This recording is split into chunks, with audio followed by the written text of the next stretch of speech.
Today I'd like to show you how to do conditional formatting. Conditional formatting is the ability to format values in Excel based on the number. To format numbers. Anyway, I'll show you. So what you do, you go to the Home tab and then to Conditional Formatting, and there's a lot of preset options. So for example, we could look at the bottom 10% of the numbers. There you go, and you could choose how you want those filled or distinguished. So they're the bottom 10%. You can increase this to be, so for example, the bottom 20%, and then there we go. So they're the bottom 20% of all the numbers represented. So let's just OK that. And another thing, I'll just undo that actually for now. I'll just show you the formula as well.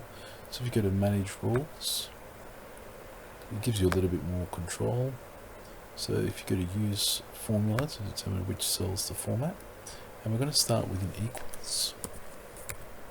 So then we start with the bottom at the top left corner, and then we're going to choose a criteria. So for example, it's got to be greater than 50, and if it's greater than 50, then let's fill it with that light green, and click OK. And then you can see that this applies to this whole range that's been selected, and click OK. And there you go.